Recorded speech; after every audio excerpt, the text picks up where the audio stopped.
Good morning. It's the Sunday the 8th of February. We've arrived in South Island, New Zealand, and we've come down to the glaciers and stayed overnight in Fox Glacier, and here we are early morning looking at the Mount Cook in the distance here. We've been waiting an hour or so for the cloud on the actual peaks to dissipate, but they don't seem to be doing so, so we can only take what we can see, but at least it's still very beautiful. Weather's superb, very hot, unusually hot for New Zealand. It's been up in the high 20s yesterday and forecast is today, and in other places further north it's even as hot as 30.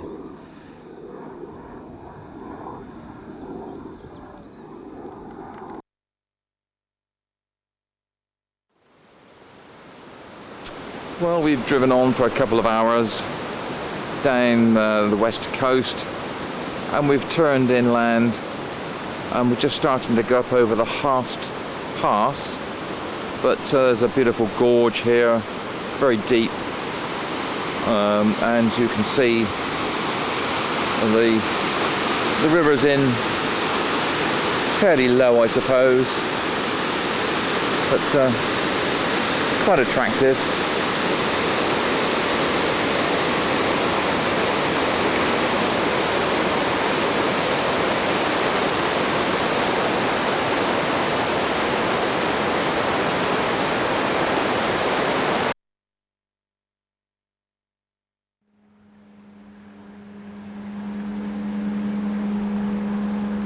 It's Monday the 9th of February, and we've travelled down from Fox Glacier to Wanaka.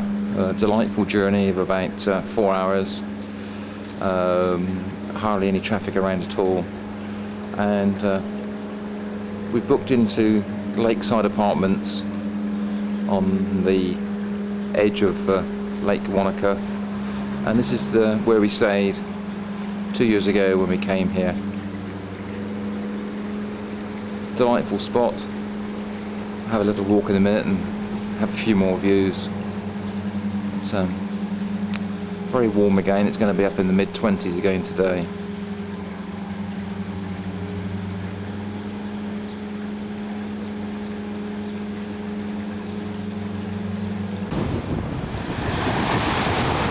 We've obviously moved down to the water's edge.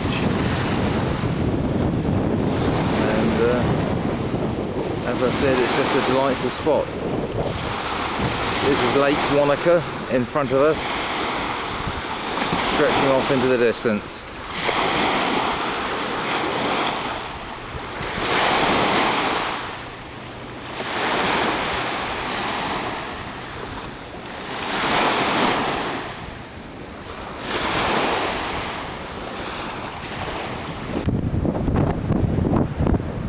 We've just driven around the western side of the lake for a few minutes, and there's just again some stunning scenery.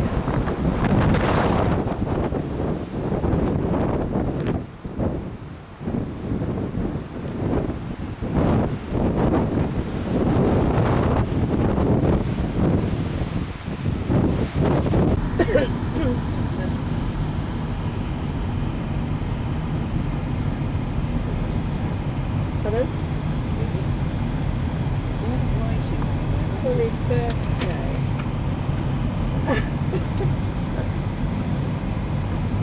He's most upset.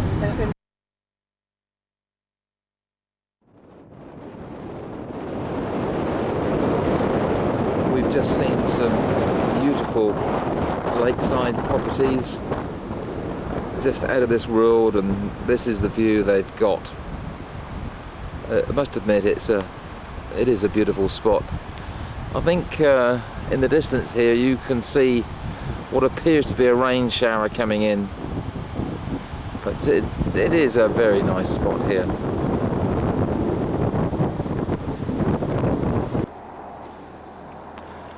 We've moved on today up towards Mount Cook, and this is Lake Pukaki in front of us. We're on the left hand side. You can go up to Mount Cook and the Hermitage Hotel where we stayed previously. As you can see, it's pretty cloudy today, so we're not having any clear view of the mountains, but at least it's a bit sunny and it's quite warm.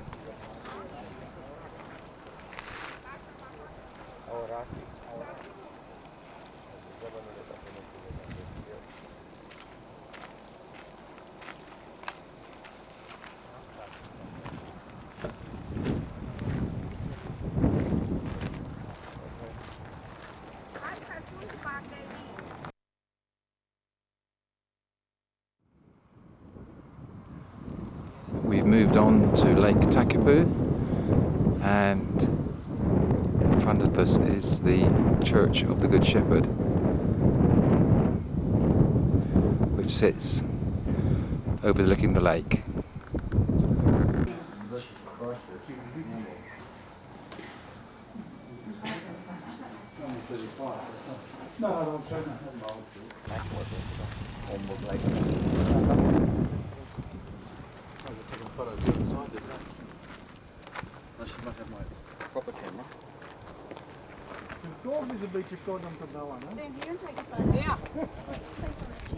Girls, can we swim in the lake? Yep. Sure can.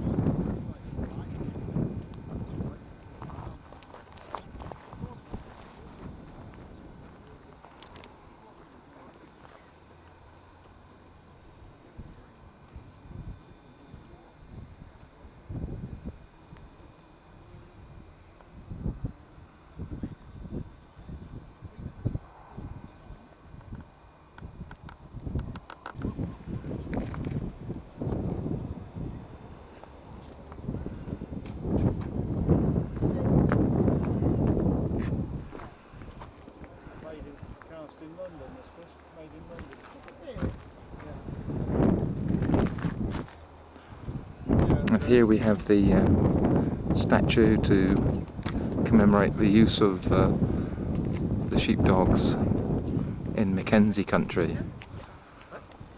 Beautiful spot.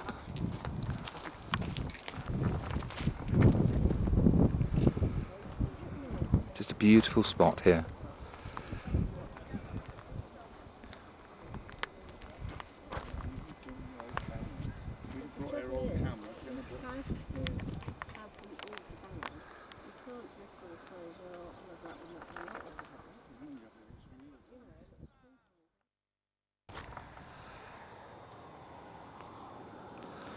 We've driven back to the lake with the Mount Cook lookout, and we've just driven down the left hand side of the lake towards Mount Cook, and there's a lookout point here, so we just stopped and seeing what is in front of us. But as you can see, the lake is a beautiful turquoisey blue colour, and the mountains are just becoming a little bit clearer in the distance. So let's travel on a little bit. This is further up the lake, heading towards Mount Cook.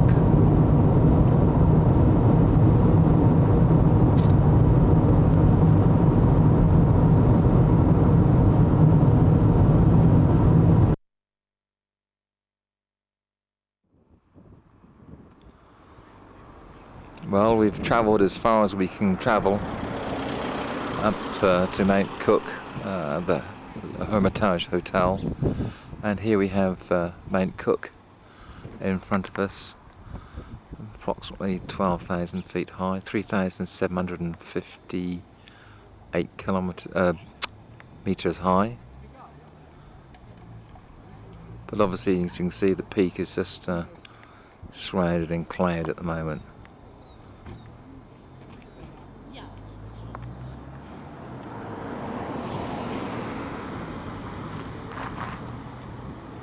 Anyway, compared with when we started off this morning, I'm absolutely amazed that we've managed to have a beautiful day.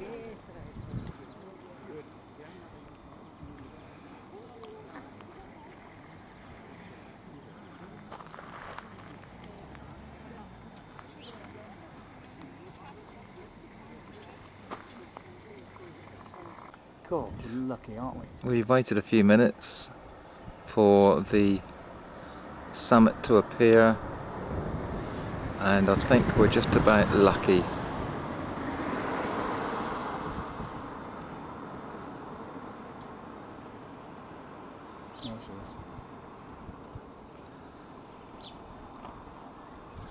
Just see it through the cloud cover. Yep, there, just beginning to be covered up again. Just managed to catch it. Beautiful spot.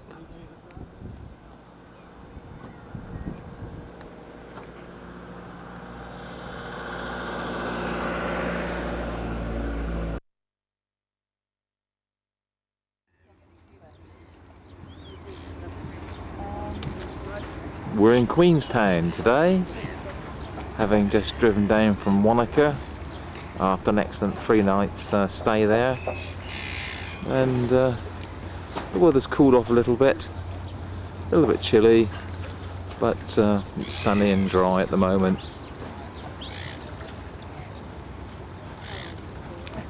And again, nothing's changed much since we were here 2 years ago. Big park over there, and then we look on down the lake. These are the remarkable mountains in front of us.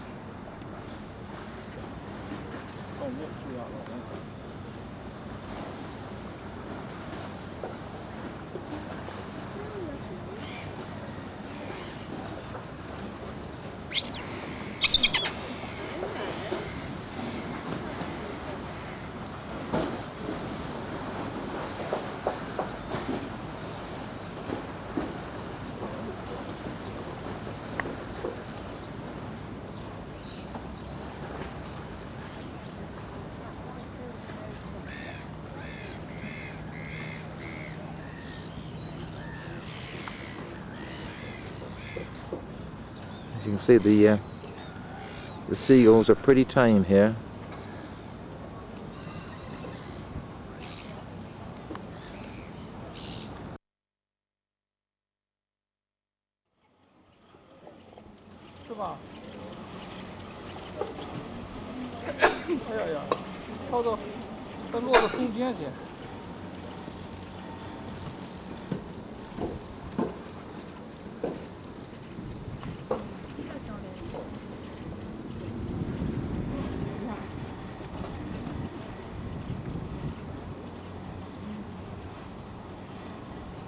意思不老品种，它它在那停的时候玩起来了，对吧？你看这个湖的两侧，马路。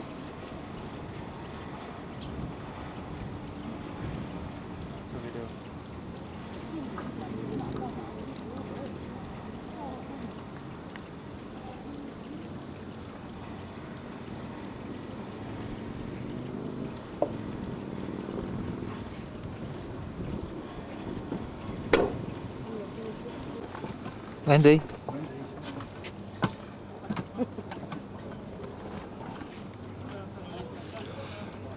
Obviously we are up at the lookout point at the top of the gondola, looking down at Queenstown.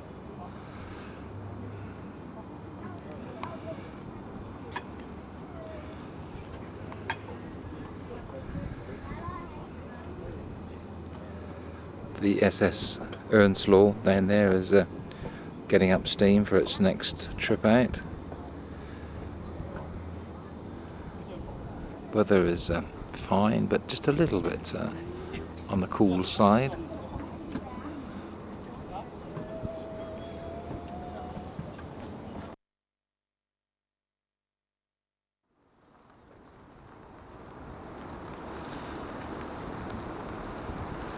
We've moved down from Queenstown to Tianua, and this morning we are driving up to Milford Sound, and we've just stopped at one of the viewing points.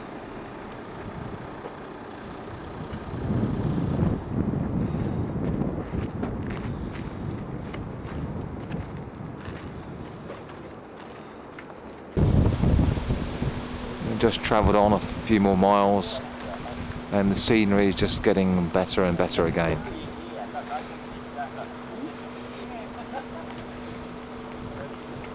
Temperature's quite cool, I suppose it's about 11 degrees, 10 degrees.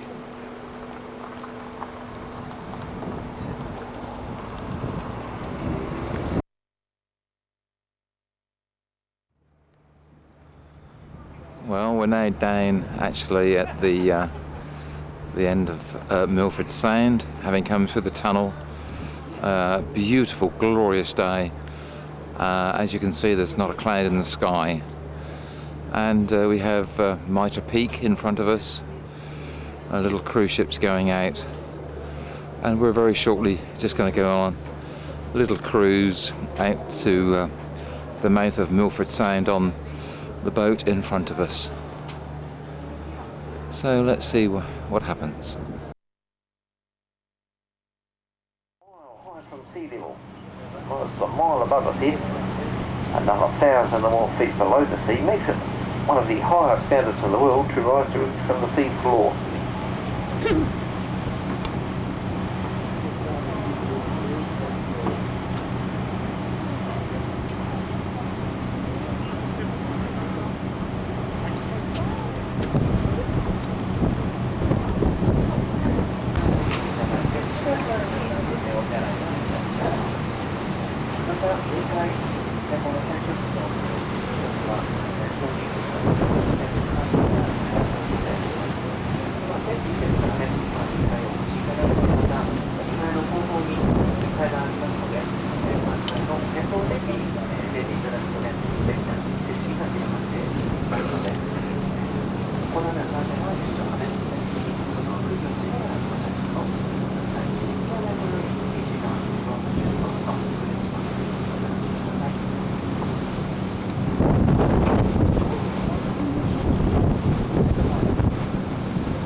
And now here is Tony from the boat going down Milford Sound.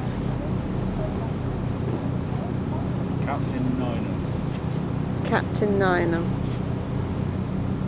He's looking at Mitre Peak at the moment.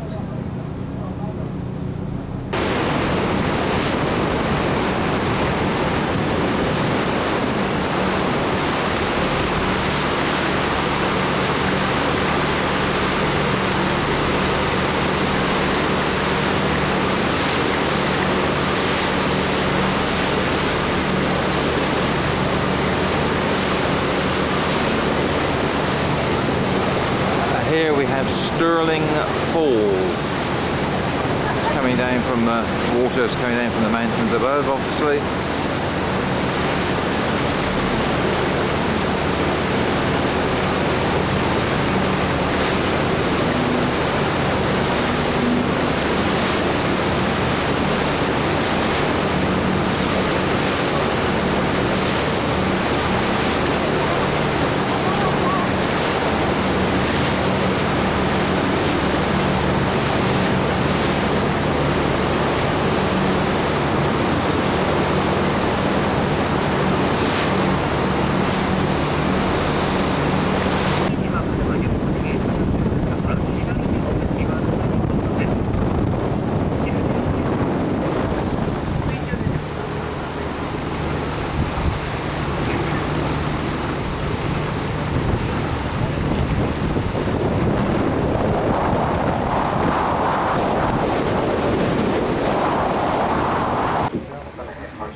closely, you can see down by here we have some seals.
We've come right in close to the cliff face and literally having a waterfall above our heads that is vaporizing due to the height.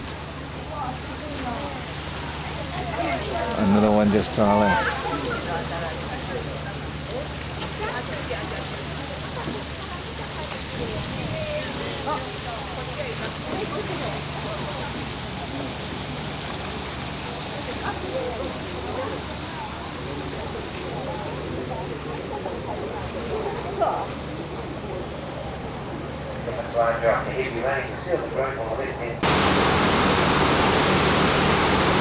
Well, we're just coming out to the mouth of Milford Sound.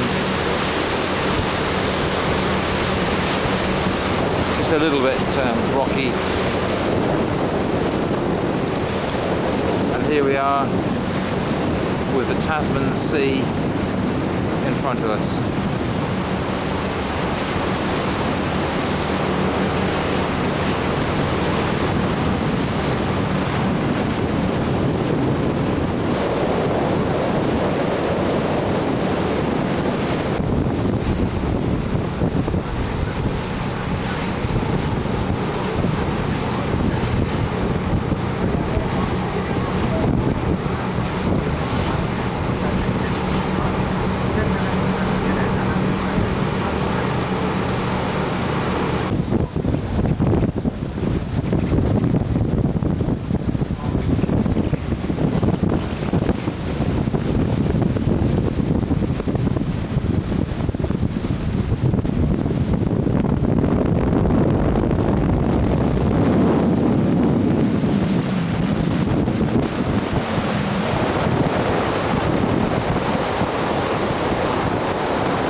Well, we've come over to the other side of the field, and here we have the Stirling Falls that we saw previously.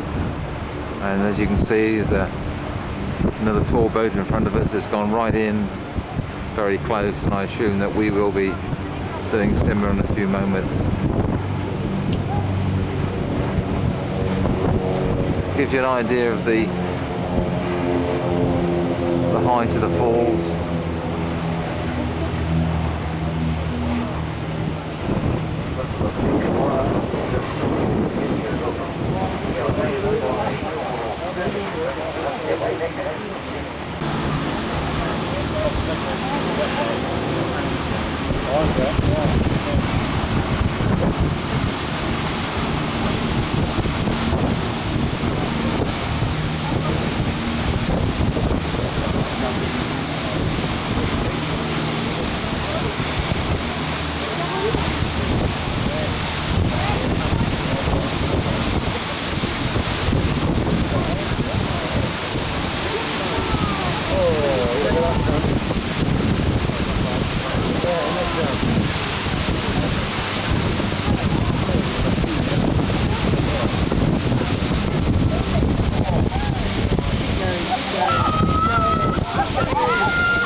We've just come over to the side of the field, and here we have an underwater observatory, which you can go down about 30 feet and see the marine life in the field, etc.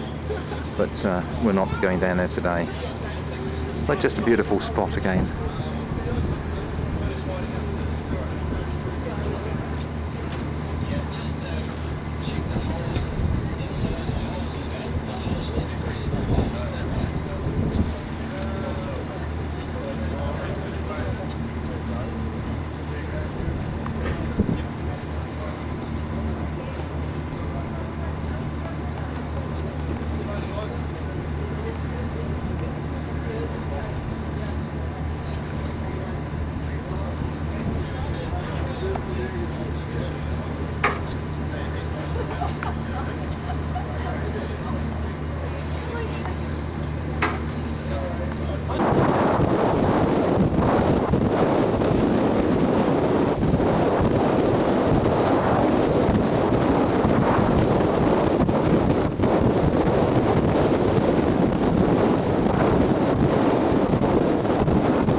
Welcome to Dunedin. It's the 14th of February, and we've travelled over from Tianawa to Dunedin, and it's now just coming up to 6:30 in the evening, and we've come out to Tairoa Head on the Otago Peninsula, and very fortunately, as you can see, there is a cruise ship just leaving Dunedin and coming out through the straits. Hopefully we will also be able to see a few of the albatross coming back from a day's fishing and coming to meet their partners on the nesting site on the headland here. Again, an absolutely stunning evening. It's been beautiful all day.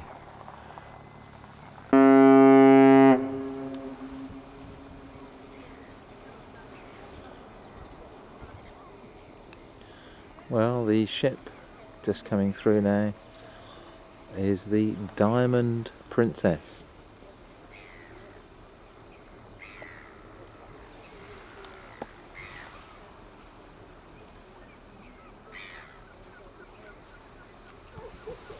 It's the same shape as the...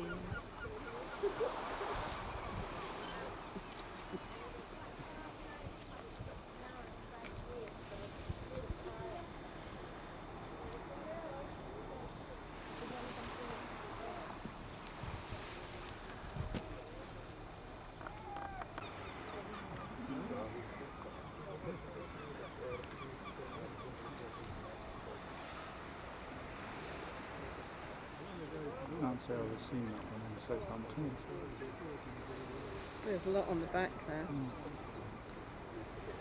Have you? Can't say I've seen Diamond Princess in the Southampton, have you? No, That one's just round the side. As you say, go Princess round. Cruise is the best there.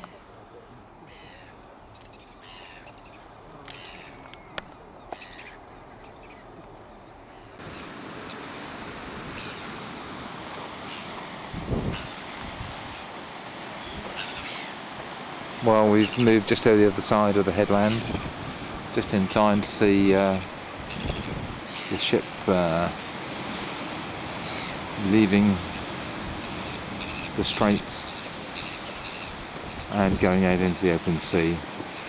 And by the look of it, it's turning north, So probably on its way up to Christchurch. Beautiful spot. 1 or 2 albatross circling, which hopefully I can film in a few moments.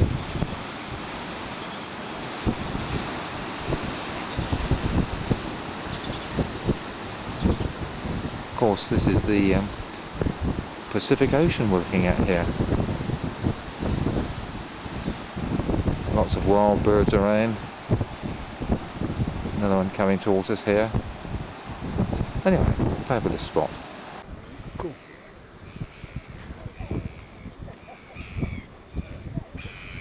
Sweep up there. There he is. Look. There's another one. Here he comes up. One of them just on the right height. Oh, here's a good one. Here he comes up. Look at that.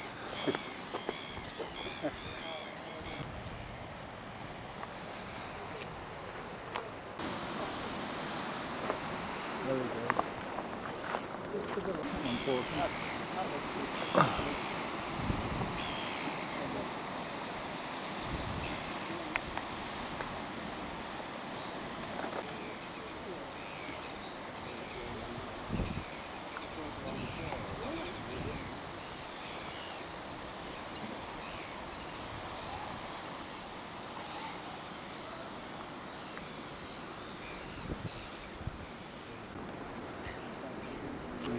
Tony.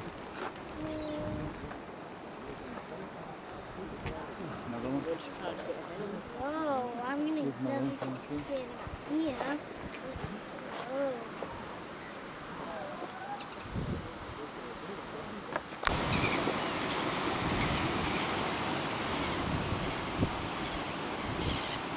He's not coming all over here behind us.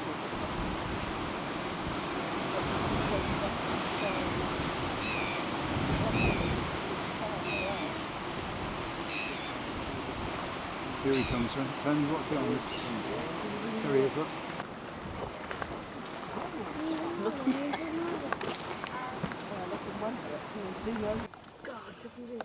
We've just moved on a few miles back towards Dunedin, and we're now looking up at Mount Cargill, and as you can see there's an isolated cloud covering the peak, and you can possibly just make out the TV mast sticking out through the cloud.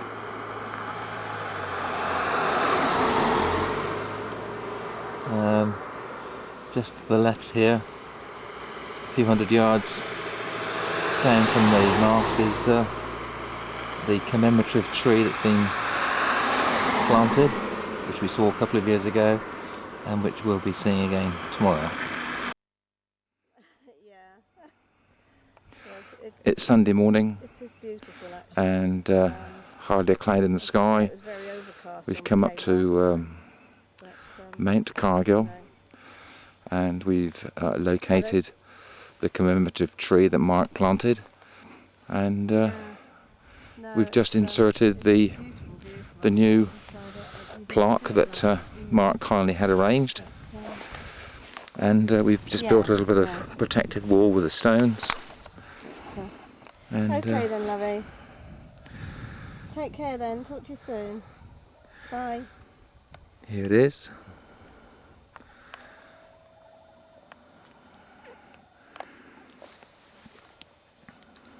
The tree appears to be in good condition.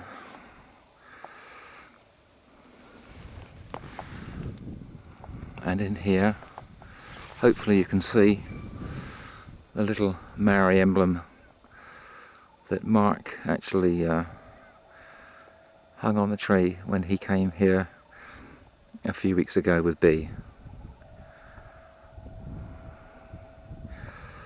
Also at the foot of the tree, Mark's planted a little alpine plant which appears to have taken quite well. So all in all, very nice indeed. And again, obviously the tree is positioned in such a way to have this beautiful view across the local hills, and as you can see with the sea in the distance. There's Wendy looking at it.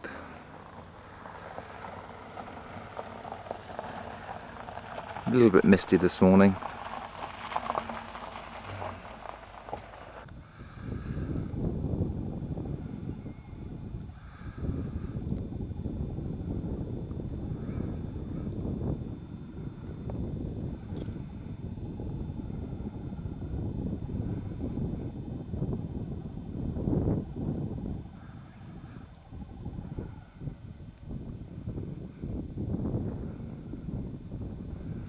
Interestingly, since we were here 2 years ago, another small cross has appeared. There's no name on there, just a little white cross and a few stones to mark the spot.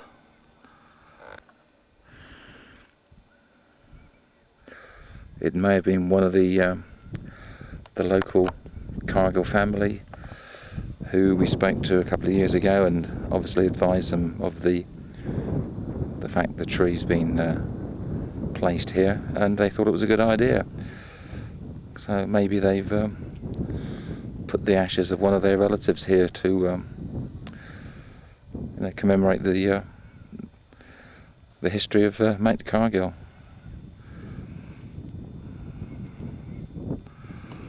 But again,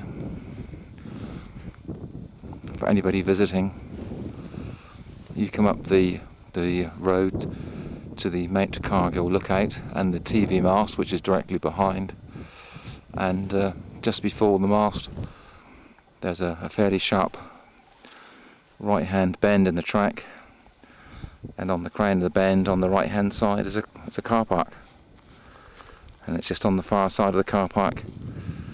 And hopefully people can trace it from this record.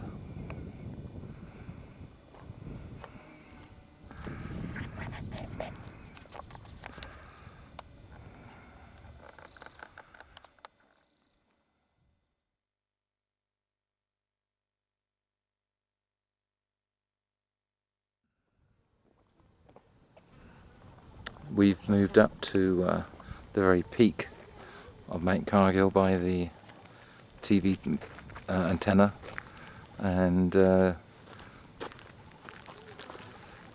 we obviously got a fantastic view looking down on Dunedin here, and then coming out through the Otago Peninsula on the far side of the inlet.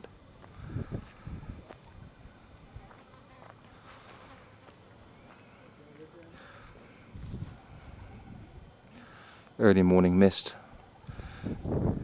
stopping us seeing particularly clearly, and then we go right out to Roe Head and the albatross colony, which is where we were yesterday evening, which is out here where we saw the Diamond Princess cruise ship come through the Narrows here.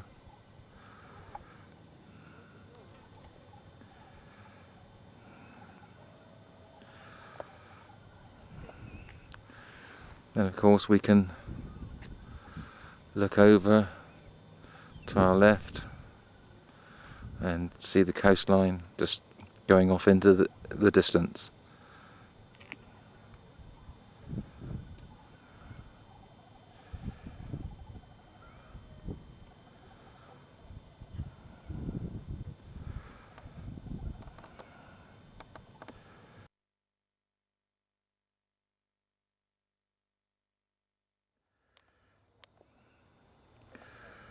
We've moved from Mount Cargill and travelled to the Northern Cemetery in Dunedin, and again this is the grave of Wendy's great grandmother and grandfather. And next door is the commemorative headstone that was damaged on our last visit here. So we've had a little plaque made out, which hopefully you can read in a few moments.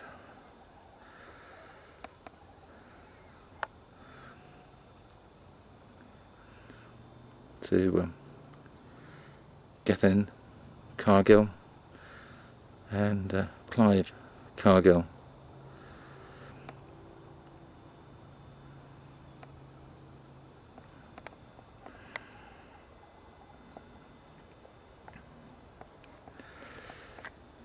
Obviously he's a little bit damaged, don't quite know why, possibly earthquake or just general wear and tear. But for future reference, if anybody is interested, it's the Northern Cemetery, block 118, 6A to 15.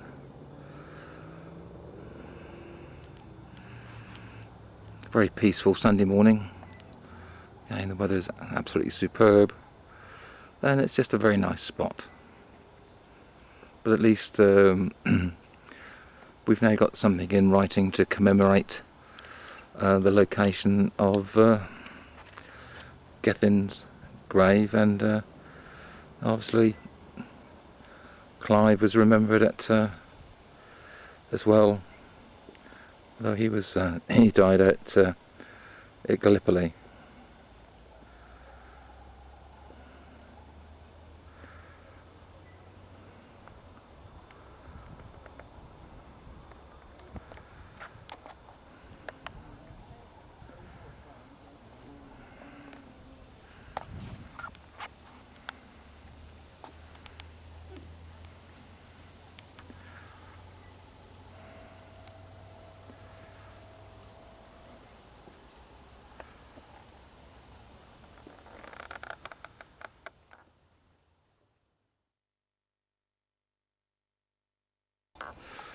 Just a few yards away from the graves we've been looking at, and as a matter of interest, is this, I'll call it tombstone here, but in fact it's made of wood, and hopefully you can see by the inscription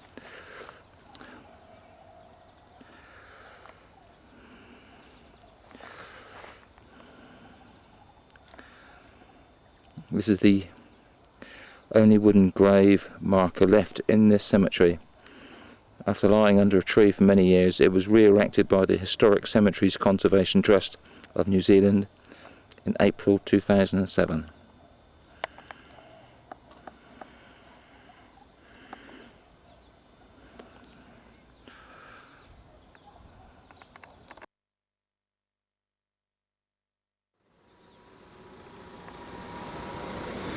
We've been into the Otago Settlers Museum, which was very disappointing in terms of the content on exhibition relating to Captain Cargill. But now we've come over to the first church of Otago, which Captain Cargill helped to found.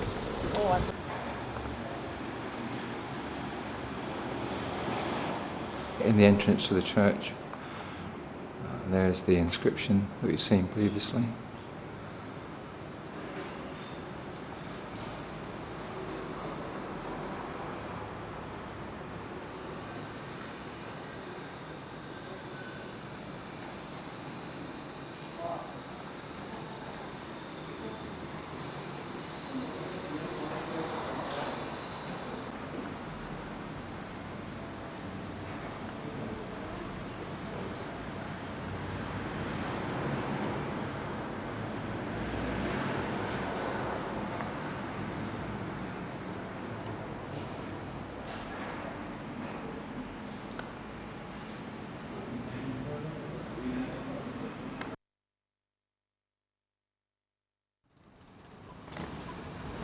And here we have the memorial to Captain Cargill by the people of Dunedin and Otago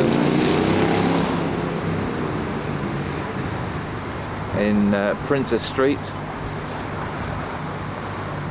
which is obviously sort of a copy of a similar one in Princess Street in Edinburgh.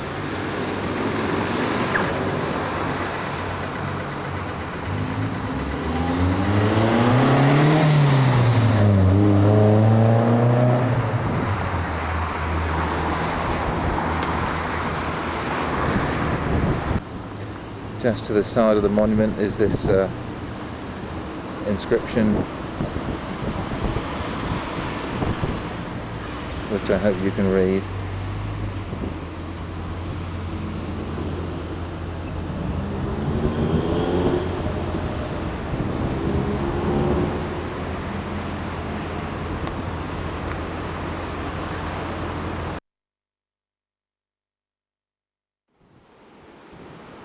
We've moved on to the southern side of Dunedin, and in front of us we have St Kilda Beach. We've not been here before, but as you can see it's a beautiful sandy beach. Some nice surfing waves coming in. One or two people out here surfing. There's one here.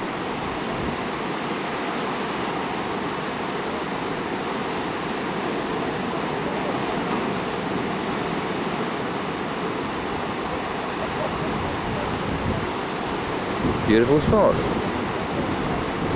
The weather's really warmed up now. It's probably about 20 degrees. We've in fact put our shorts on today. Number of people just walking on the beach. It's a Sunday afternoon and just the weather for it.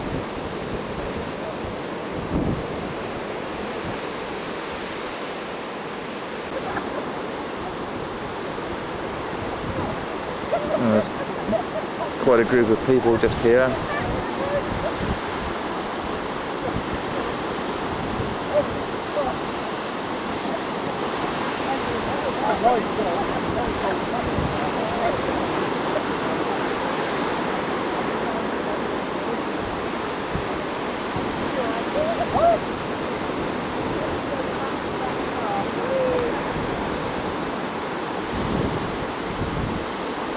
Then we have a small island just off the coast, probably what, 3/4 of a mile to a mile offshore.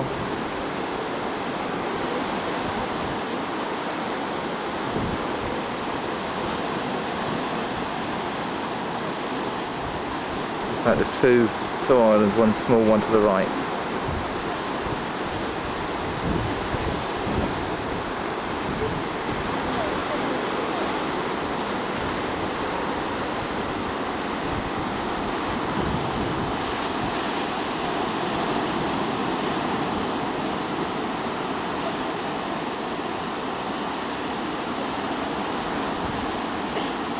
Couple of dogs obviously enjoying the water, a couple of Labradors.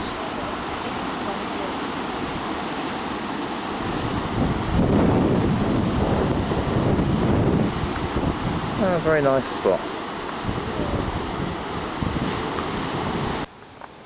We've travelled over from the south of Dunedin, up from the beach, opposite the Mount Cargill, on the opposite side of the Otago Peninsula, and we've come up the hilly road over the centre of the peninsula, and we have a memorial here which we believe is to the fallen of the First World War, but can't actually find any signs about it.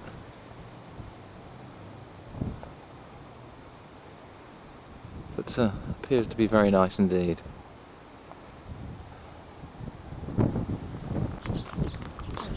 And just swinging around, you'll see what an absolutely glorious view the little property in front of us has got here, looking down into looking across the peninsula. stunning position.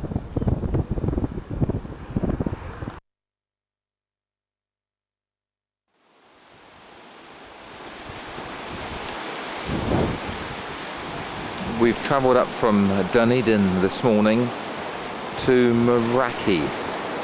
Meraki is about 45 minutes drive up from Dunedin going north towards Christchurch, and this is where you find these very peculiar spherical shaped rocks. I believe this is literally the only place in the world where you find these particular type of objects.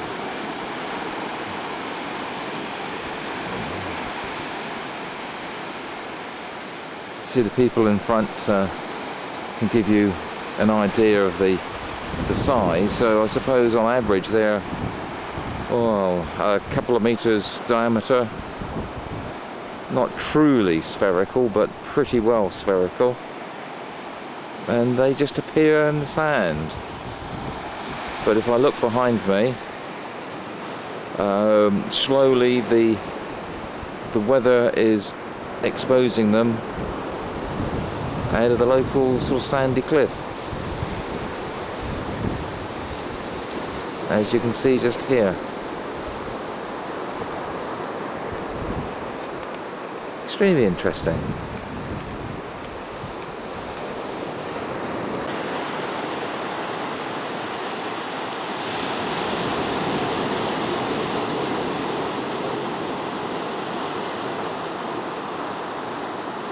Here we even have one or two small ones just poking out of the sand.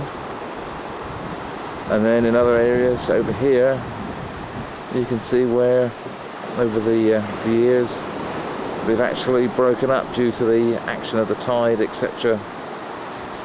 It's extremely interesting.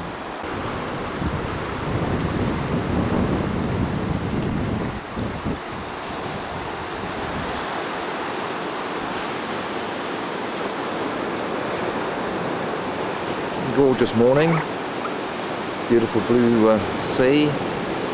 Temperature began to warm up. It's about 16-18 degrees. Very nice spot.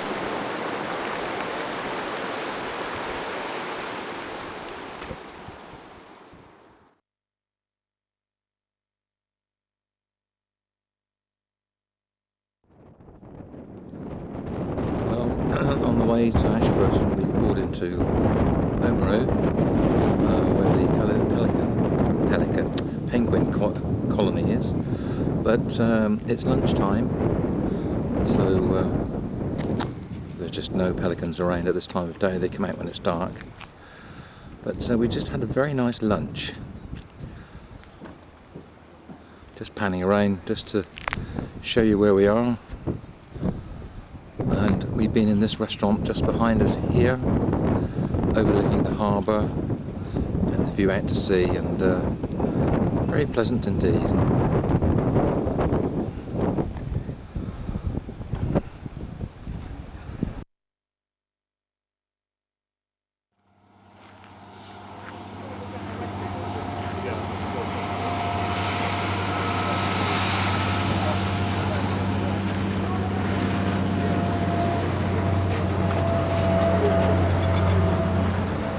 Well, we've travelled up from Ashburton to the Banks Peninsula and Akaroa. This is all formed by tremendous volcanic movements millions of years ago. But it's an inlet that comes in from the sea, and reported to be a very beautiful area. So we're going to stay here a night or two. Let's travel down and see.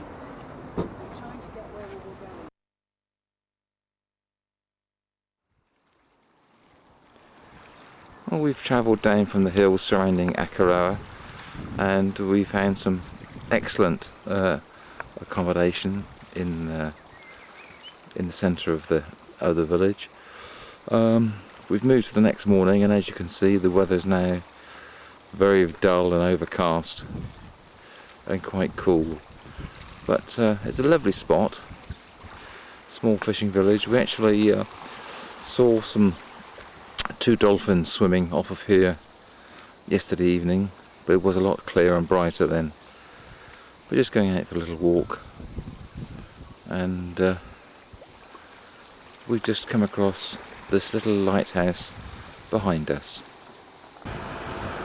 Akaroa Head Lighthouse, first built in 1880.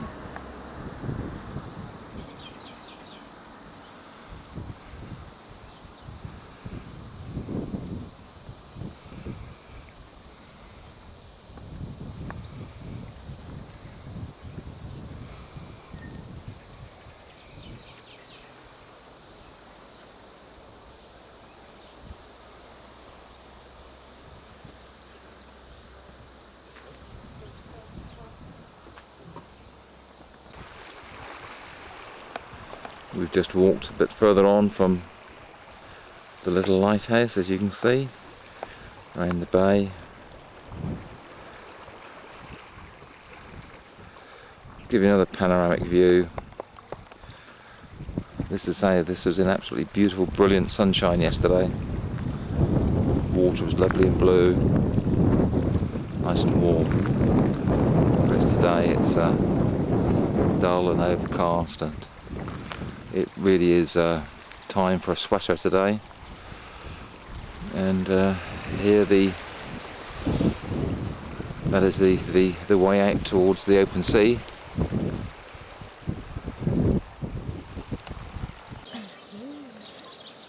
go. Oh, hello. Two beautiful chicks. They're doing really, really well. For lake chicks, they're just amazing. I'm very, very surprised they've got this far.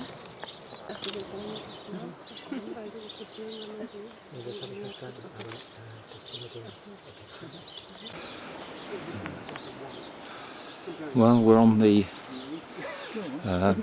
Flea Bay cliffs, and we've come to see some penguins which we've just seen in some nesting boxes, and hopefully we're going to see a few more in the wild.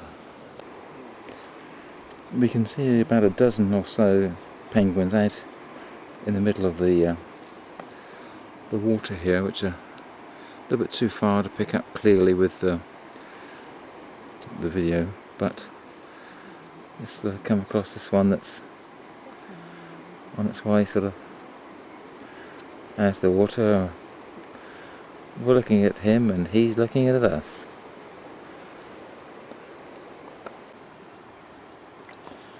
Also there's another couple just here.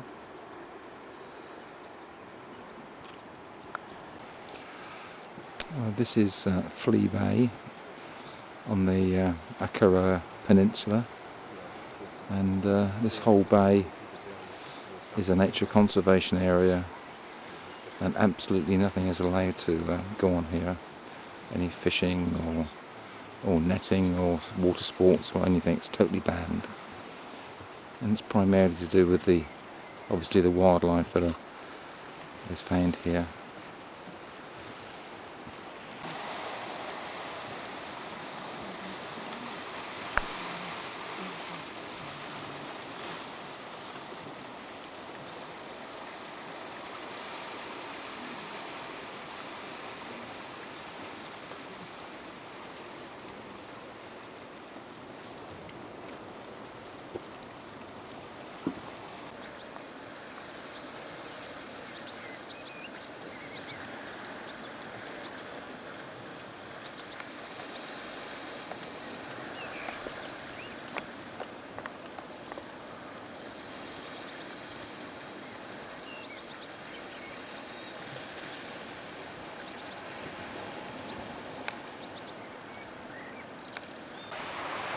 As you can see, we're taking quite a difficult cliffside path, trying to get to observe penguins in their habitat. It's now 8:30 in the evening, and it's obviously the light's just starting to deteriorate.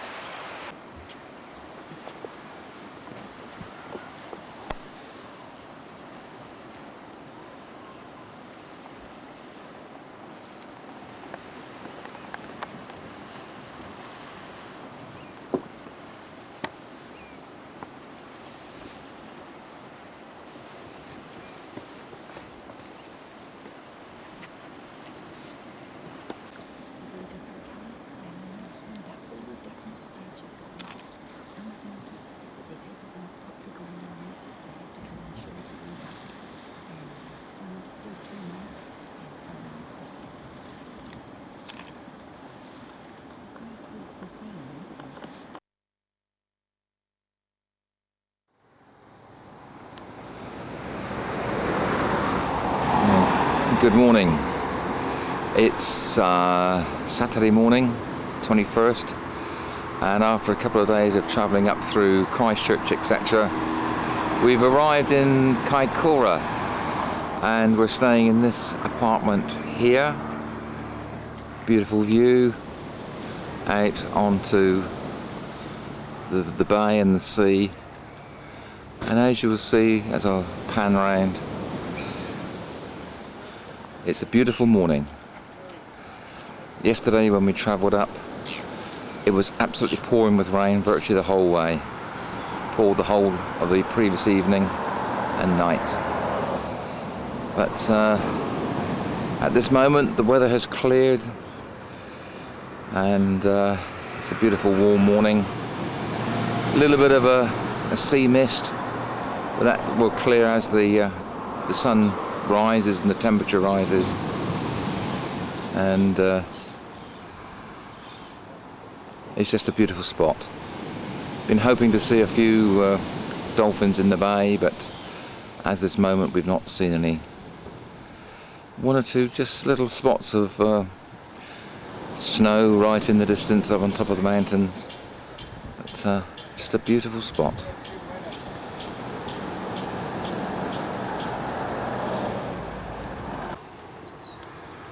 We've just travelled about a mile along the coast from where we're staying, and there's a seal colony here.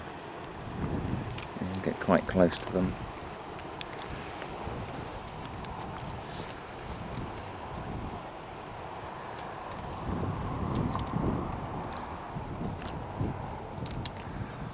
They're obviously having a good rest in the morning sun.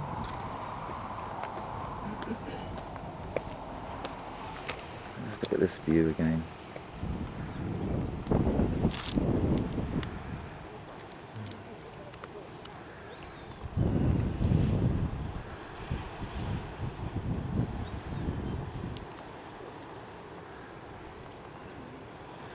Again, there's another one just over here.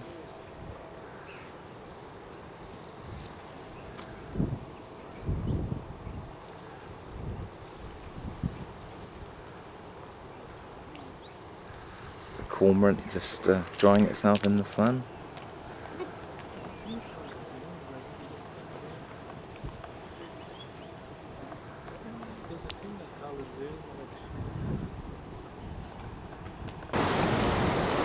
I've just moved around a little bit further. It's a bit of a low tide situation at the moment, so we have all these sort of rocks exposed. And I think it's fairly certain to say these are rocks that are solidified from lava flows.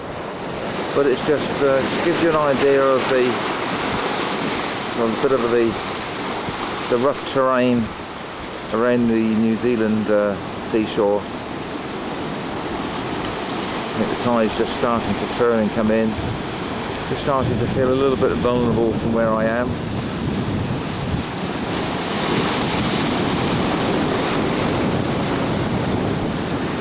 It's a beautiful spot,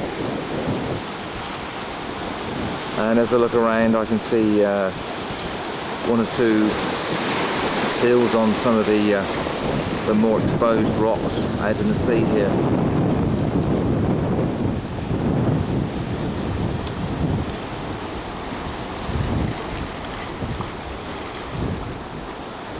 Beautiful spot.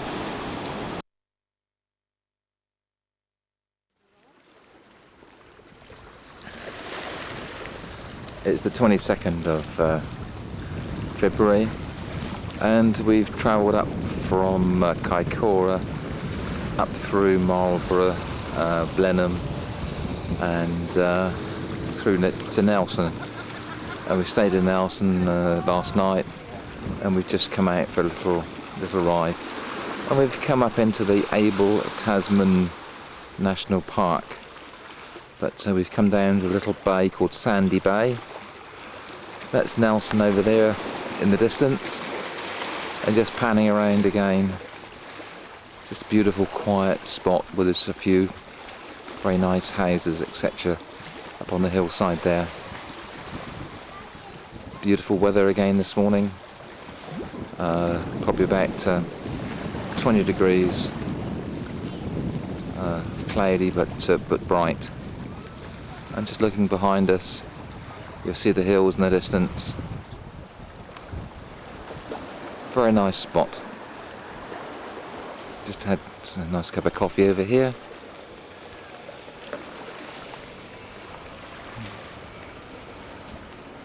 Very, very nice spot indeed.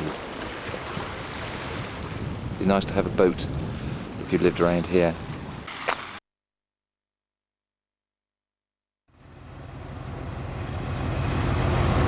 It's Monday the 23rd of February, and we've just stayed in Picton overnight, and here we are leaving Picton Harbour to go across the Cook Straits to Wellington.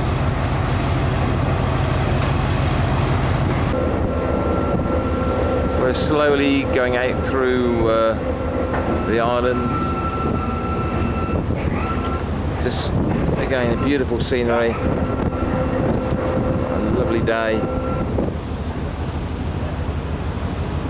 Really it's a question of where do you start and where do you stop filming. There's so much to see.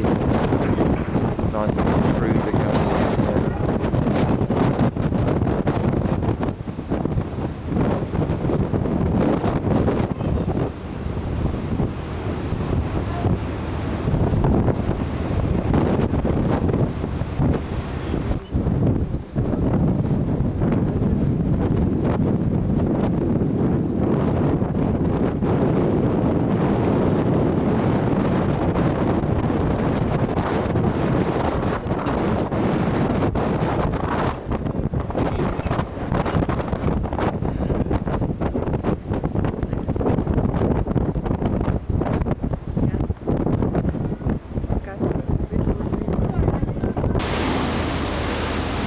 We've just spent the last hour coming out through the islands, and we're just now entering Cook Strait, so we'll be leaving South Island now for however many years, I don't know, but it's been a beautiful island and we've thoroughly enjoyed ourselves.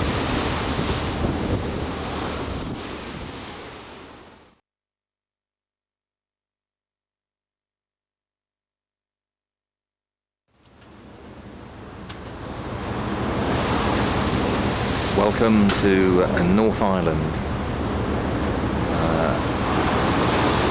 Proceeding across the Cook Straits from Picton, and we'll be entering Wellington Harbour in about an hour or so's time. Very lucky, the weather is perfect, very flat, very calm. This can be one of the very roughest bits of sea in the world, it is claimed, but again today we're exceedingly lucky. Well, we've just about arrived at North Island, and we're starting to turn into the sound where Wellington is located.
We've obviously arrived in Wellington, found ourselves a nice apartment, and in the afternoon we've come up the funicular railway up to the Botanical Gardens.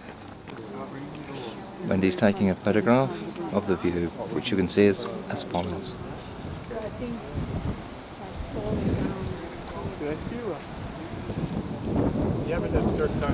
We've obviously come in through the entrance in front of us into the bay.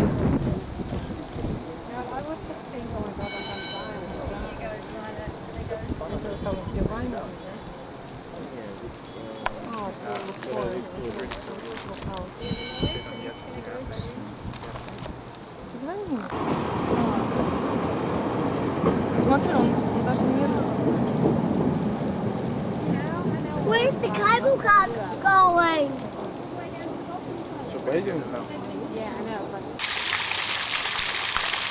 We've walked down from the head of the cable car system down to the rose garden where we came a couple of years ago.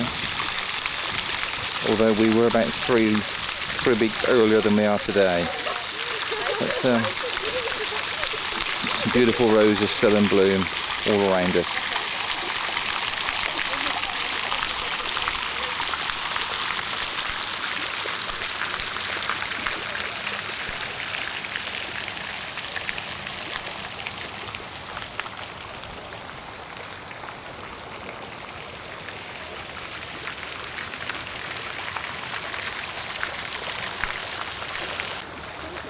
And here in front of us, inside the glass house, is the begonia garden, or the begonia house.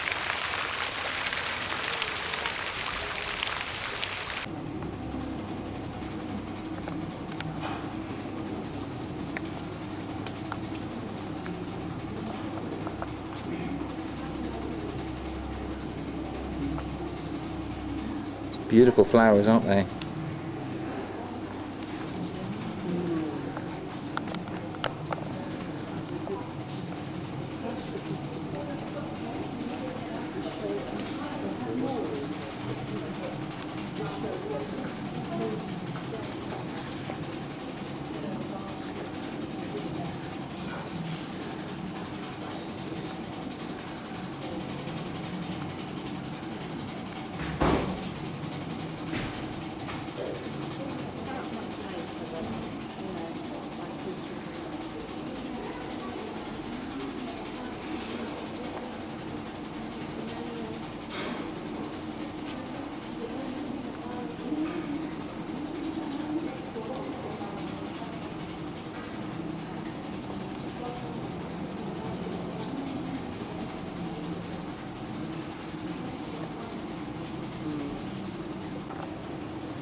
We've walked down through the Botanical Gardens into the centre of town and to New Zealand's Parliament buildings here in front of us.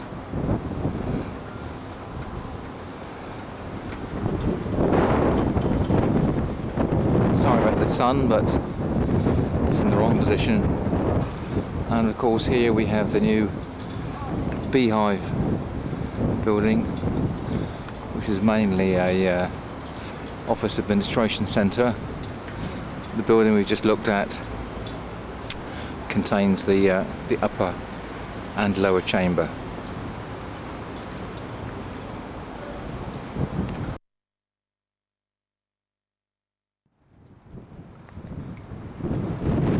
Good morning, it's Tuesday the 24th in Wellington, North Island, New Zealand.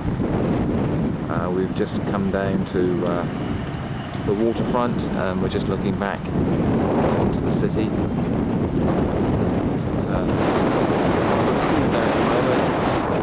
Had a lot of heavy showers earlier this morning, but the weather seems to have settled down a little bit.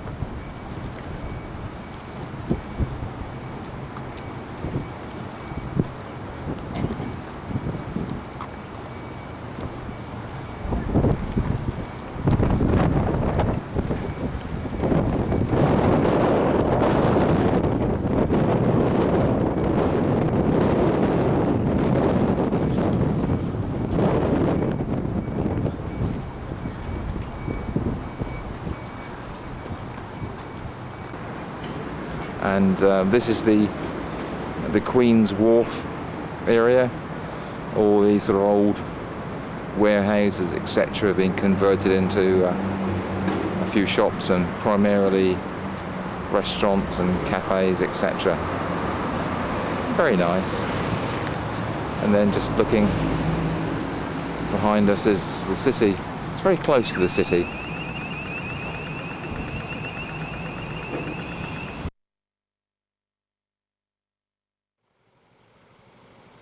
Good morning, it's Wednesday the 24th and we're travelling up from Wanganui, where we stayed overnight, to Lake Taupo, and we've been held up for about 5 minutes with a few thousand sheep just being transferred from one grassy area to another along the road, and dogs, etc., etc. Just an interesting experience to see them all together. There's probably at least twice as many as you can see in the film at the moment. It's interesting, and I've got to say, this is an absolutely beautiful area we're travelling along. Very hilly, very forested, deep gorges, etc. We've travelled on further up the road and we've come to the Rokoa Falls. Let's have a little look. Just stepped a few paces off the road and these lovely falls here.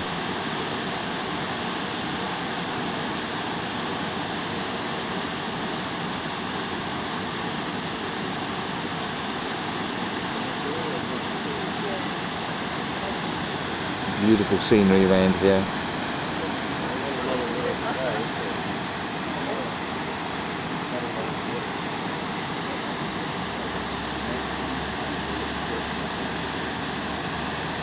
Well, quite high down there, probably about 50 foot high.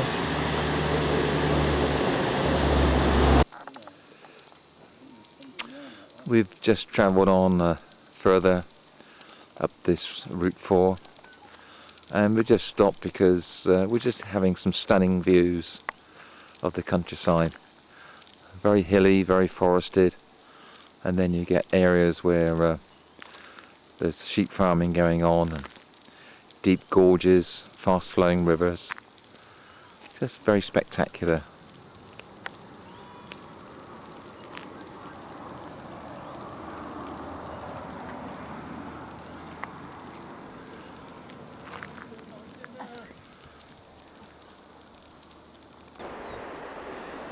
Again, moving on towards Taupo. We've just stopped on the edge of the road. We have a very deep gorge, and this a railway bridge coming over it. Looks a bit rusty, etc., but it's obviously still in working order.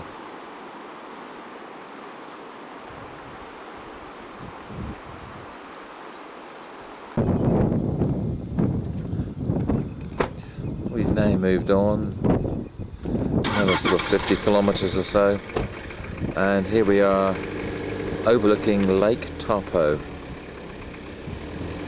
where we will be staying in the town of Taupo later on this evening, which is at the more or less the top end of the lake.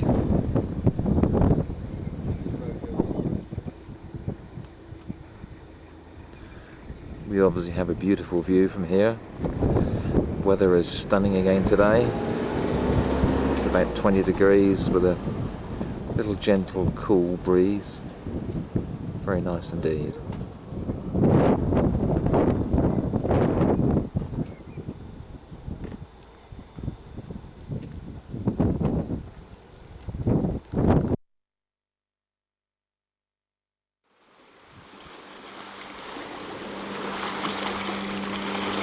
And we've travelled on and we've arrived at Taupo on Lake Taupo. And it's now coming up to 10 to 6 in the evening, and again, just to give you an idea of the stunning view that we're looking at, those mountains in the distance are in fact volcanoes. The whole of this area is sitting on a bit of a time bomb, possibly. You've only got to dig a hole in the ground and you get warm water coming up.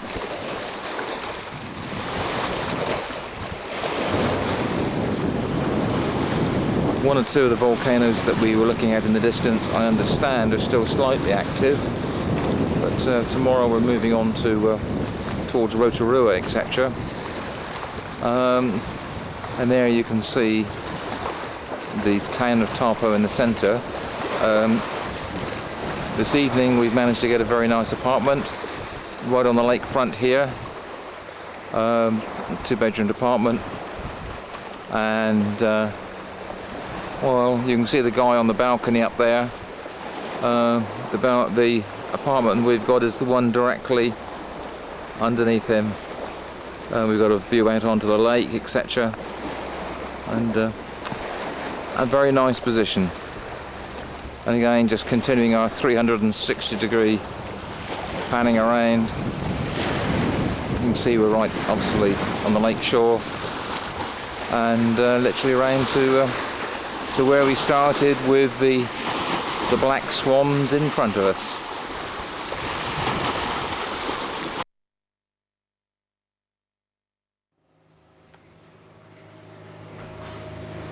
Well, this is the corresponding view from the balcony on our apartment overlooking the lake where I was a few minutes ago, and the sun has just set over those hills in the distance, and hopefully we're in for a nice day tomorrow.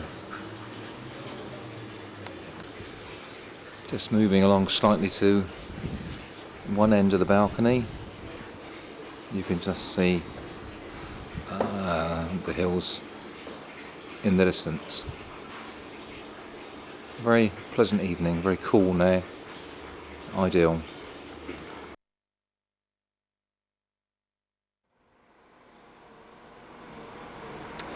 Good morning, it's Thursday the 26th, and we've driven up from Lake Taupo up to Rotorua, where we have all the thermal activity going on. We came here a couple of years ago, but we're going to stay here for an hour or so and just have a quick look around.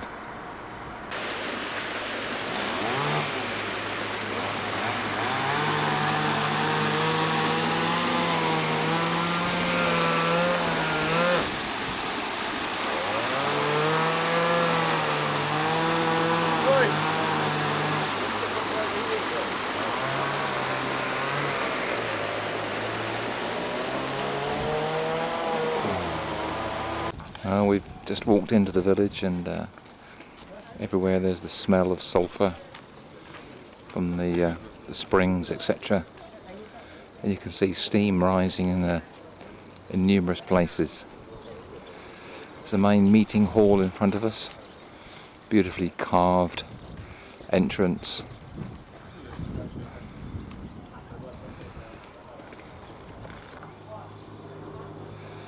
Hopefully you can see the intricate carving here. Very colourful as well. Obviously all sort of Maori traditional designs.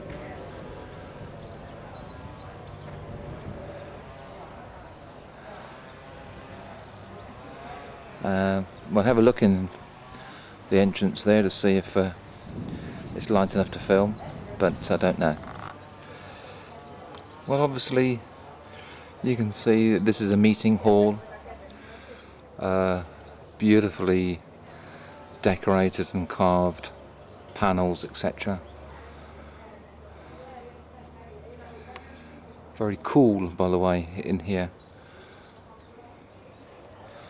Beautiful large carpet on the floor. Very interesting.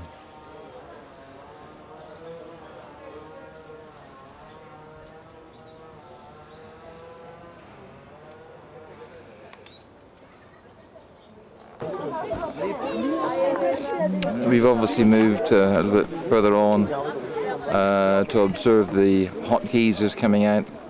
You can see the steam coming out under pressure from the subterranean caverns underneath where we're sort of standing.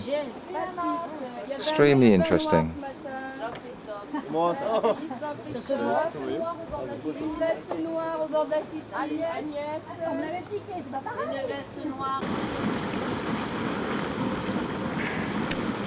In the village there are these little pools of boiling water coming up from the ground. Crystal clear water, obviously exceedingly hot.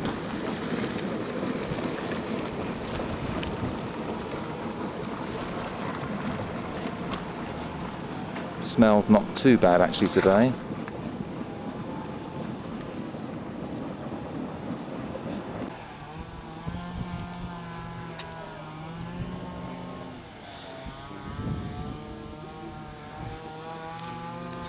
Another pool here which is boiling away nicely, very crystal clear, but looks about 30 to 40 foot deep.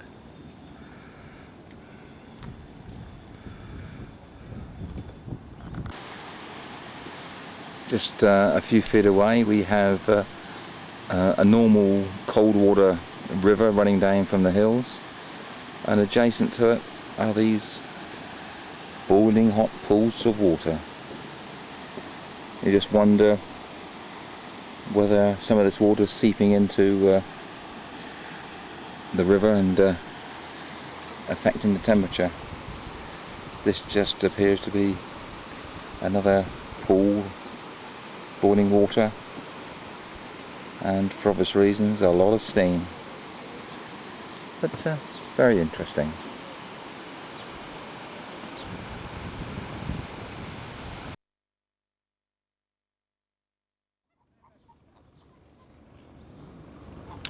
Well, we've just travelled a couple of 100 yards down to the lake shore at Rotorua.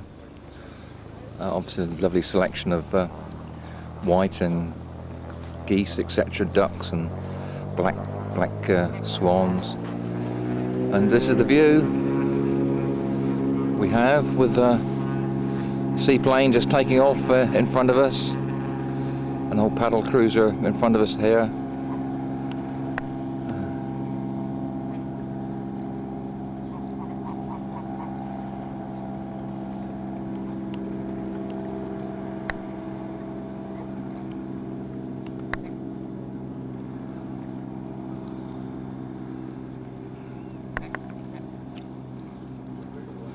And it's the second one also just about to take off.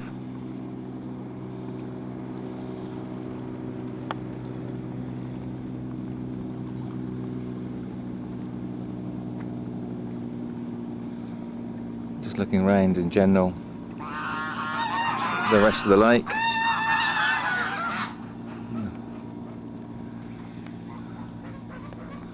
Very nice indeed.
up to Mount Manganui.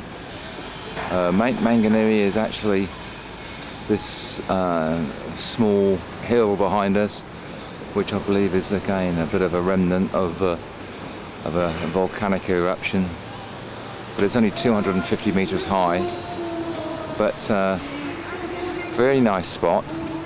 And we're actually staying in this complex in front of us. We've got a beautiful apartment on the 6th floor, admittedly looking out towards the back, but with sideways view we can see the ocean, etc. Mount Manganui in front of us is 250 meters high. Last night there was people hang gliding from the top, and this morning we understand there is a major life-saving competition here on the beach, and this is what all the tents are about, and you can just see in front of us a crowd, etc. But it's a very nice spot here, beautiful sandy beach. It's a major holiday area. According to Aubrey, we met up with Aubrey last night, Aubrey Quinn, and he came to the apartment and spent about 3 hours talking to us. It's a very nice spot.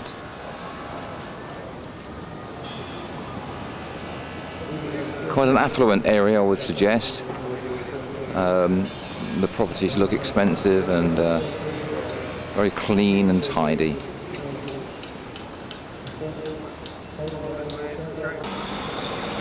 This is the main entrance to the resort we're staying in, Oceanside Resort, and we're in that tower there.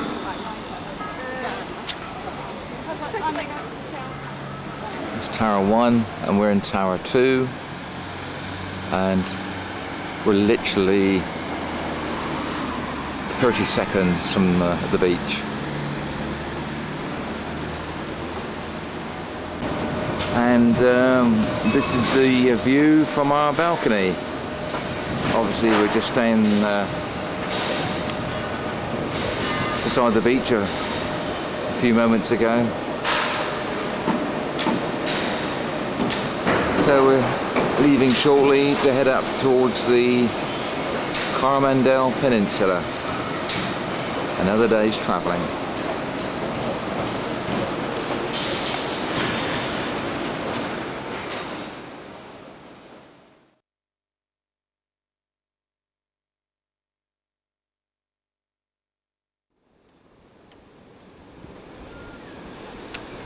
Oh, we've driven further up the Coromandel Peninsula, and we've come to a beach which is famous for being what they call a hot water beach. Obviously there's thermal activity underneath us, and over here where you'll see a number of people digging, etc. over here, you can literally dig a hole in the sand and it will fill up with hot water, which is being obviously heated from underneath, and then you can take seawater to cool it to the temperature you want. But again, very interesting. Probably might have a little walk along there later on, but it's getting pretty cool now, the temperature dropping, becoming more and more cloudy. I believe we're in for some severe storms tomorrow. There's anything like 3 to 4 inches of rain is being forecast for this general area of the North Island. Anyway, beautiful sandy beach.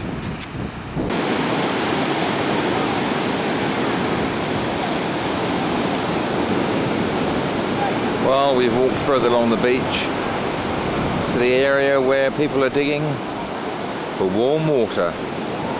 And all these people here have dug little holes in the sand, and it fills up with water that's quite warm. I won't say it's hot, but it's quite warm. So obviously quite a bit of thermal activity again somewhere down below us. Beautiful beach. But it seems that this thermal activity here is just in this one specific spot.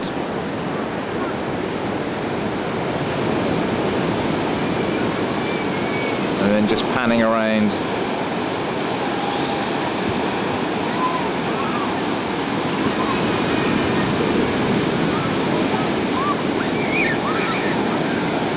Little islands dotted off the shore here.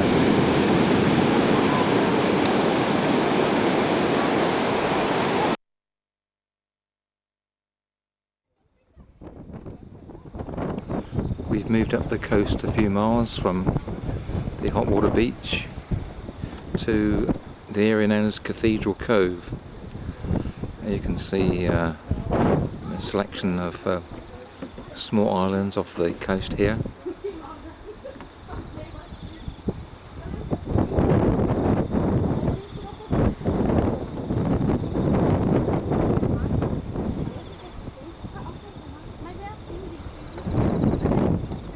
Just some beautiful coastline, and some people down here kayaking.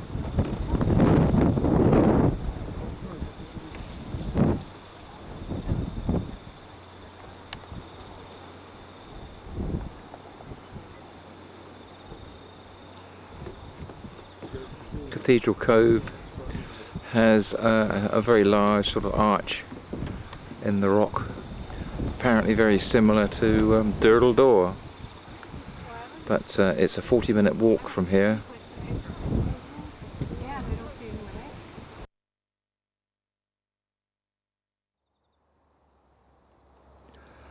Good morning. It's Sunday, the 1st of March, and we had a very long day driving yesterday from the Coromandel Peninsula right around through Auckland and right up to the Bay of Islands, to Bahia, where we have found this delightful motel on the outskirts of the town, about a mile outside the town. Ash Grove Motel, set on top of a hill with some beautiful views. It's just about 10 o'clock in the morning. The weather has picked up dramatically after a torrential day yesterday when we had about 4 inches of rain. Roads were blocked with landslips and rock falls and trees, etc. But everything's recovered. And you can see we've got delightful views here. Nice sort of swimming pool, etc. Manicured lawns.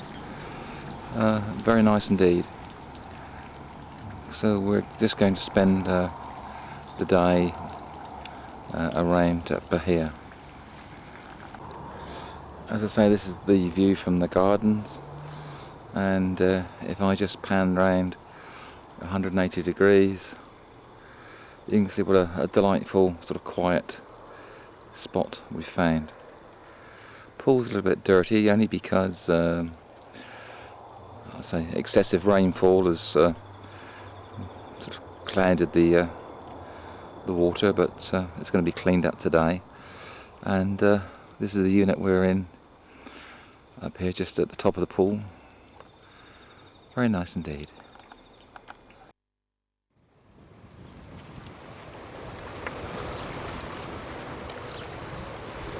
We've moved down to the Waitangi Treaty Grounds, which is on the edge of the Bay of Islands. In the distance here you can see the town of Bahia, and I'll just pan around, give you a flavour of the scenery that we're looking at here in the Bay of Islands. I think there's something like 146 individual islands within this particular bay, and behind us we have the Canoe House. Let's go and see it.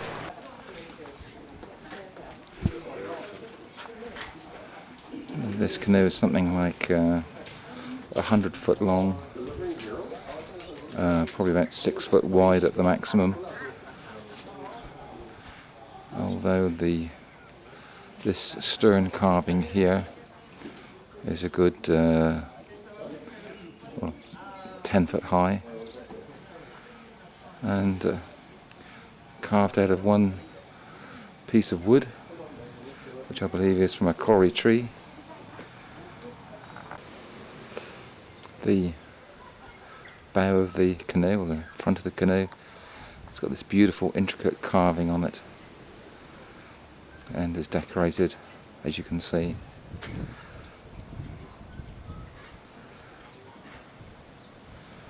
Very interesting. And the canoe is obviously covered by this protective wood structure, and which again, as you can see, is ordained with some very intricate carving, traditional Maori designs.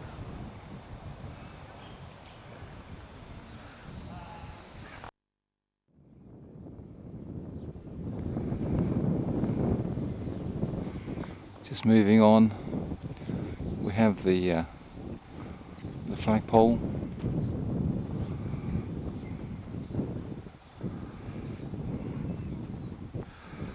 And again, it's positioned on these lawns, such you've got a wonderful panoramic view of the bay.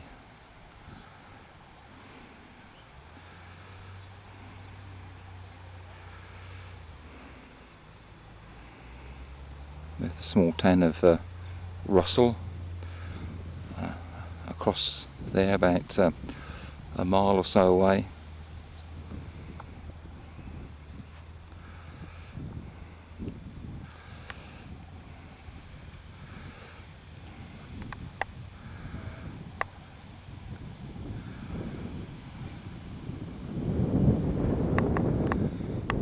Wendy's admiring the view.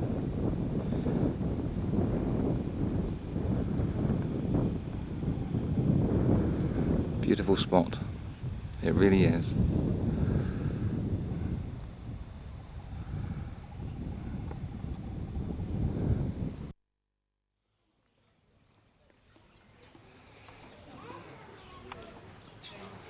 This is the big meeting hall. Again, some beautiful traditional Maori carvings ordaining the front of it.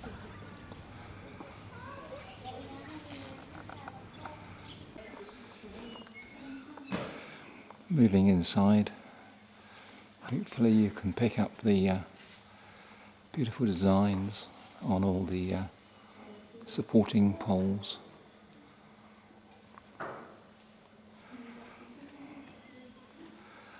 And along each wall we have these intricate carvings again. Very cool, very quiet in here.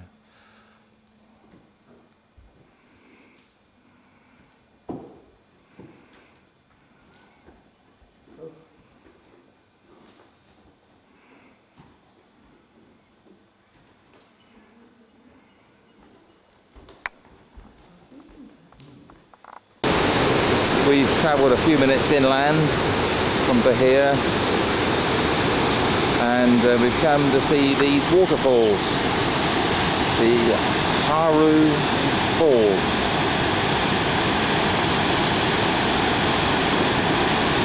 A fair volume of water coming over after all the rain we've had in the last 48 hours. But what's that? That's probably about 20-25 foot drop.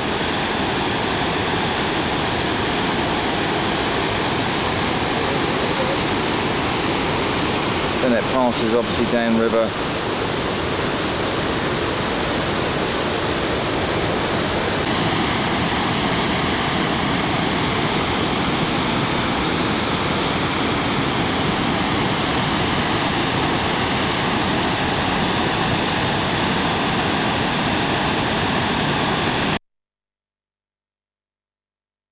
Found them here yesterday morning.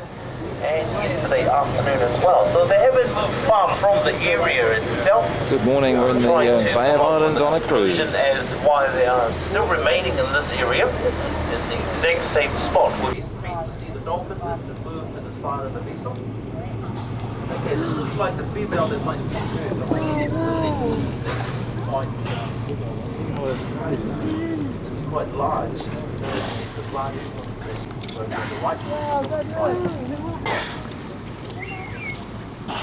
okay, right in the front. Someone in the front is just looking now. They must be right in the front of the boat.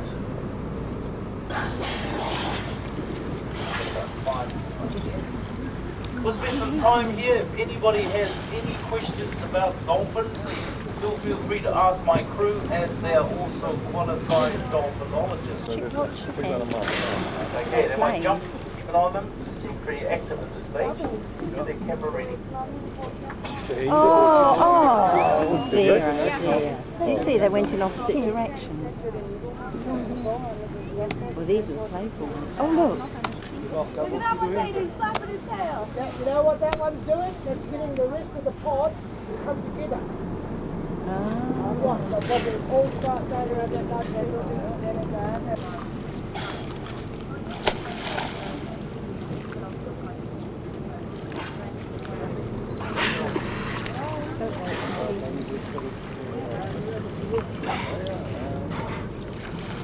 Jetzt mal mir so gut gesehen, dit oben. Voor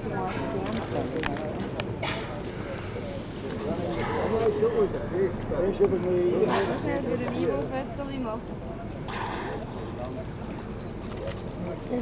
How many can you count? 7, 8, 9, 10.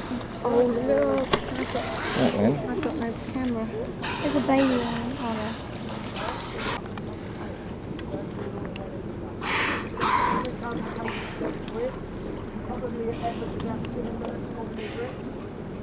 Fantastic lens.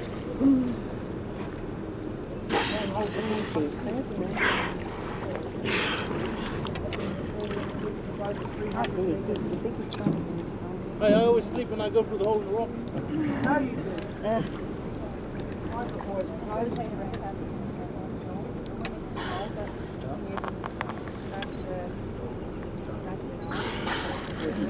Okay, nice to catch up with these dolphins.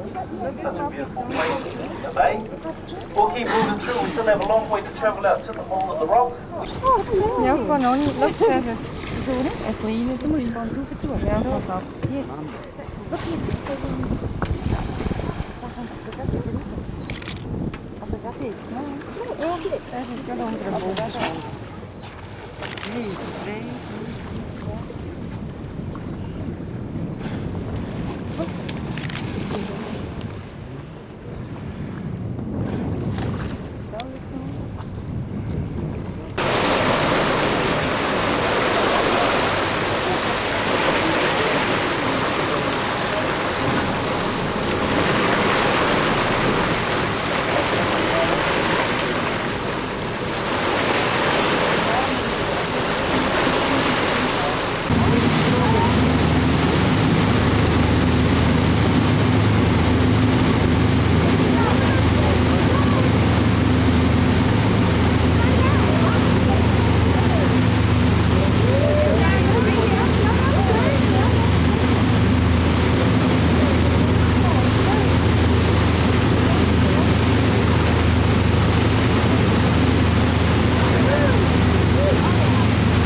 million years ago.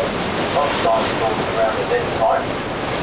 And due to the effects of wind, rain, and erosion, it has carved the hole that we see here today. If we use our imagination a little and look to the right-hand side of the hole of the rock itself, we will notice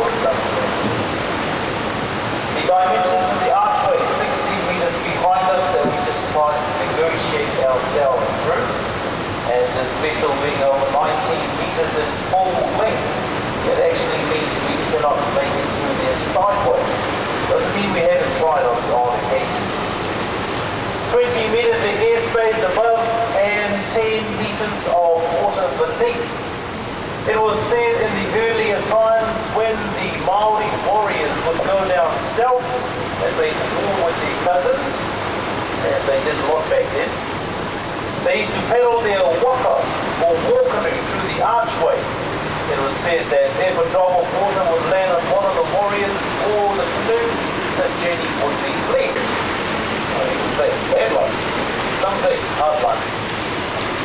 What we're going to do is we'll turn the besom on the side, so if you're in the front, stay where you are. You get some nice photographs of the hole from that angle, so stay where you are if you're in the front. On the right.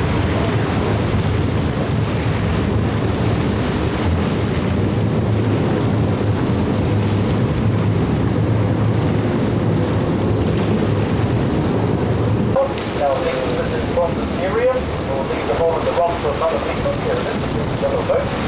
Coming to the hole of the bucket, so let them take the opportunity. We'll give the piece the room. Both at the side, and across the room, trying to get to the hole of the rock. So we'll walk across the 10-foot lighthouse.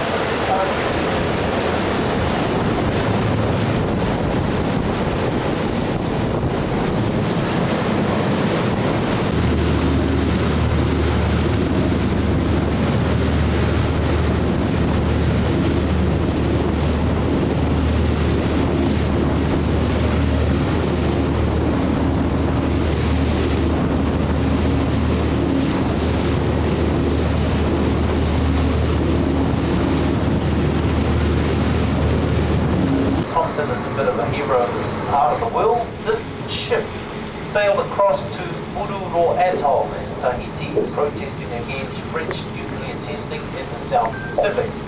It leads a more leisurely life these days, cruising the Bay of Islands. 3-day sails out of the township of platform.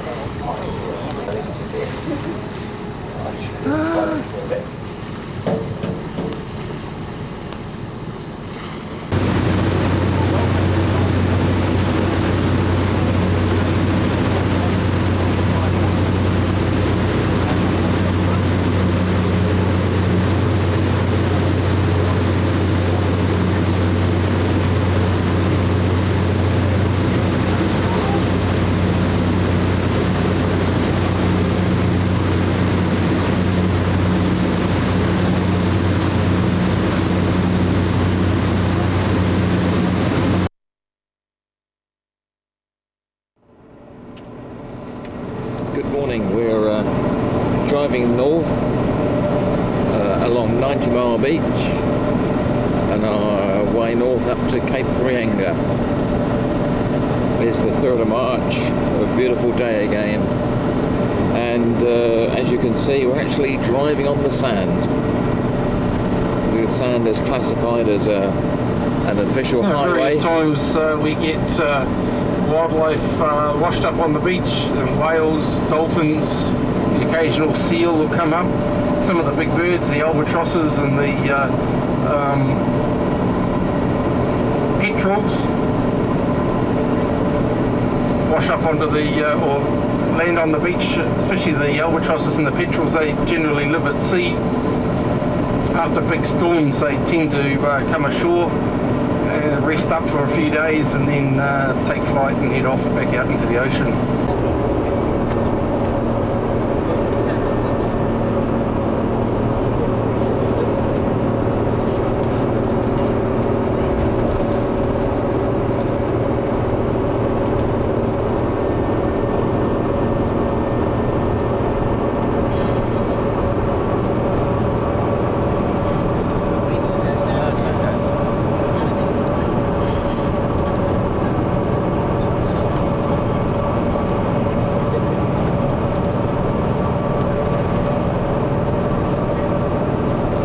They come up here and compete against the men, which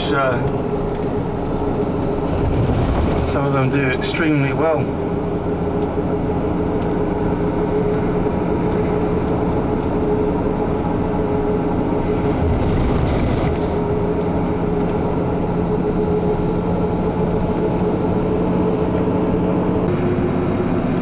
I thought there wasn't very many.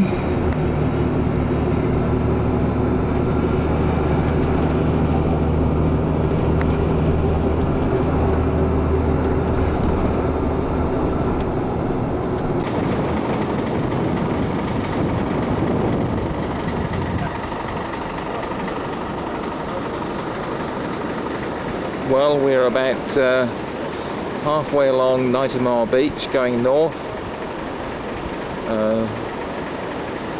The tide is just about on the turn, so we will not be able to make the return journey because obviously the water comes in virtually up to within a few feet of the start of the sand dunes here.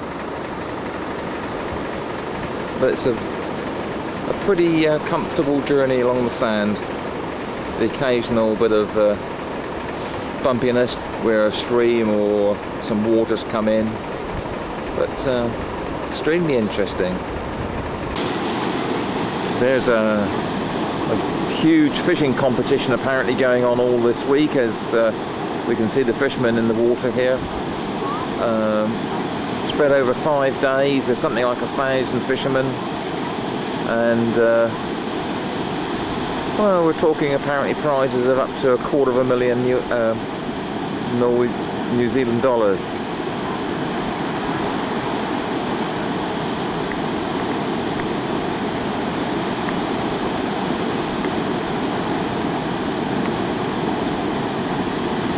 Wendy's looking for shells again.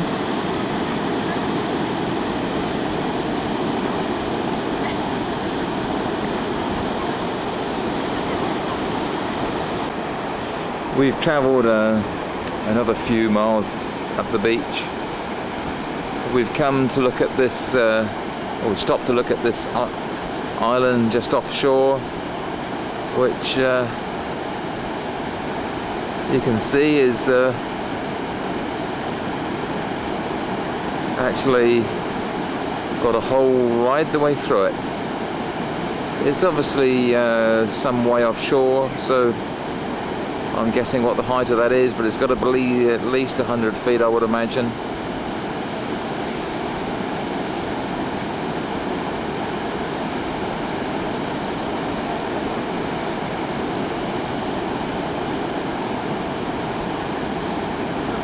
Interesting.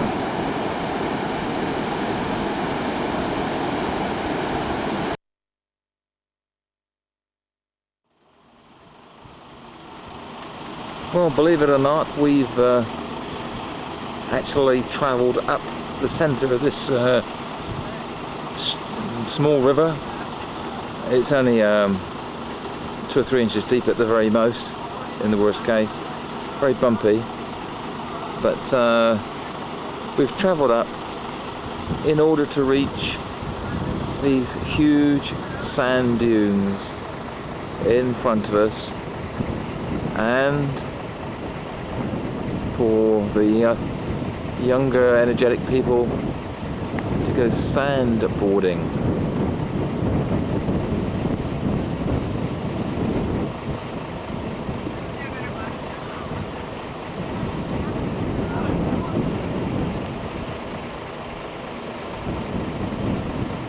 It's obviously a bit of a climb up there.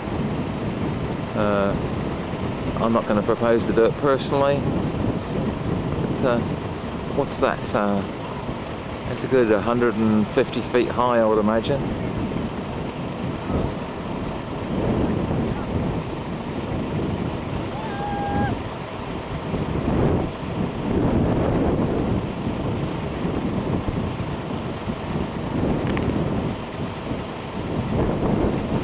Very interesting.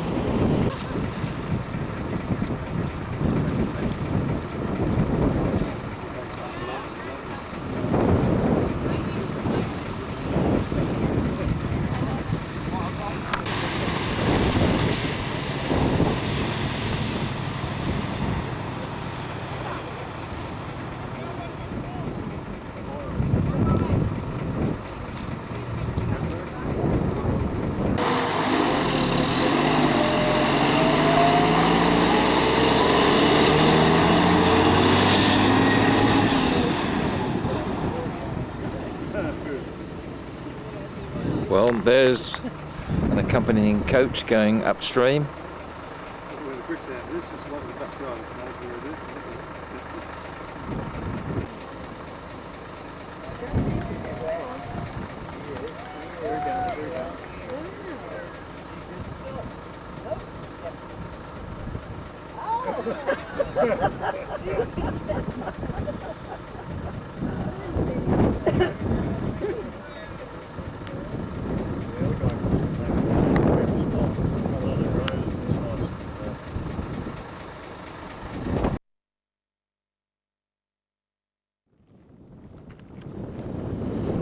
This is as most northerly we can travel in New Zealand, Cape Reinga, the very tip of northern New Zealand.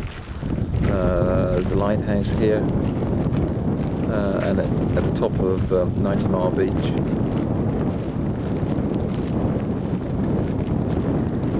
And just swinging around, just to give you a panoramic view of the area. It's just stunning. Cape Reinga is a traditional Maori spiritual place where it is reputed the spirits or the soul of the Maori people come before heading out into the eastern Pacific for their traditional homelands.